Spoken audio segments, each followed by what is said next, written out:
అందరికీ నమస్కారం. Welcome to our channel.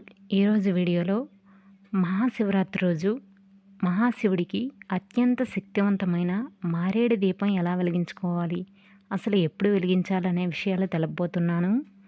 ఈ మారేడు దీపాన్ని మహాశివరాత్రి రోజే కాకుండా కార్తీక మాసంలో, మాస శివరాత్రిలో, అలాగే సోమవారాల్లో కూడా వెలిగించుకోవచ్చు.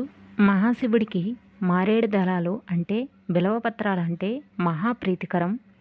మహాశివుడికి ఎంతో ప్రీతికరమైన ఈ బిలవపత్రాలపై దీపం వెలిగిస్తే మనకి అనుకున్నవన్నీ సాధించుకుంటామని చాలామంది చెప్తూ ఉంటారు. ఈ మారేడు దీపం వలన అనారోగ్య సమస్యలు కూడా తొలగిపోతాయని చెప్తారు.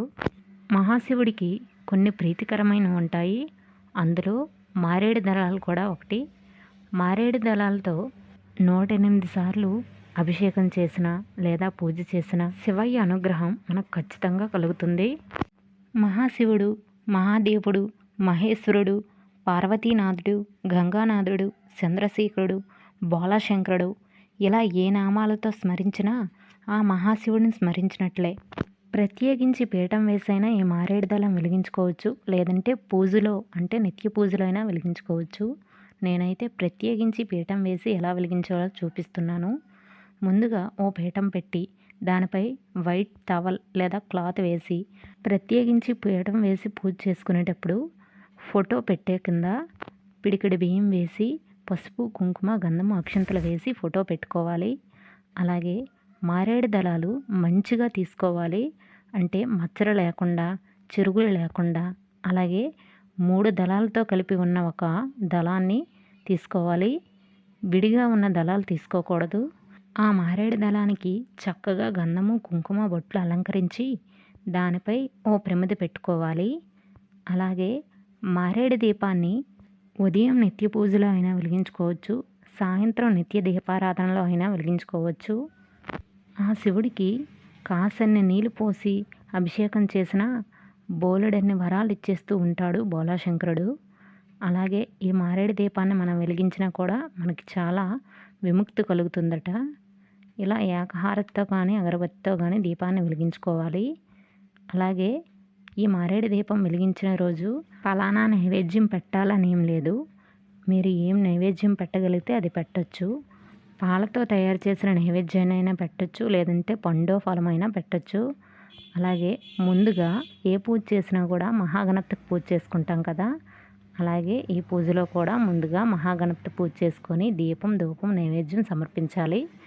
బెల్లమో లేకపోతే పటిక బెల్లం చిప్సో ఏదైనా పండో సమర్పించవచ్చు. అలాగే ఓం నమ శివాయ అనే పంచాక్షర మంత్రాన్ని 108 సార్లు చదువుకున్నా, లేదంటే బిల్వాష్టకాన్ని, శివాష్టకాన్ని చదువుకున్న ఈ పూజలో మంచిదే.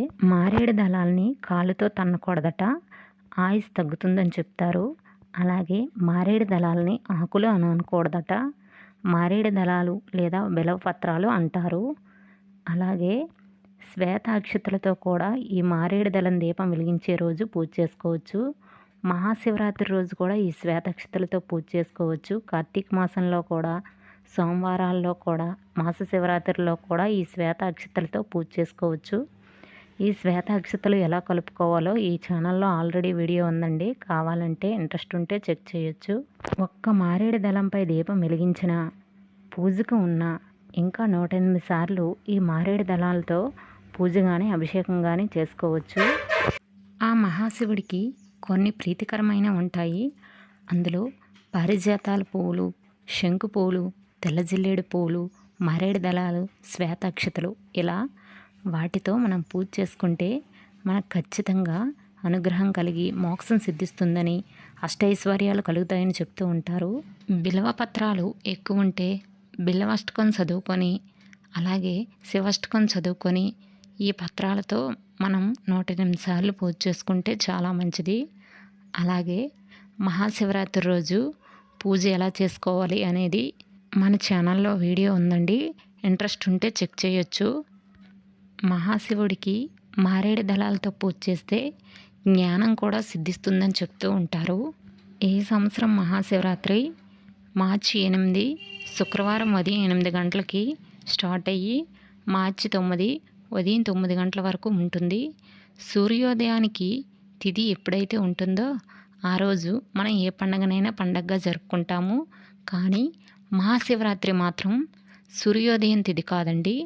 లింగోద్భవం అనేది రాత్రి అంటే చతుర్థి రాత్రి 12 గంటల సమయంలో జరుగుతుంది కనుక లింగోద్భవం జరిగే సమయానికి చతుర్థి తిథి ఎప్పుడైతే ఉంటుందో ఆ రోజుని మనం మహాశివరాత్రిగా చెప్పుకుంటాము.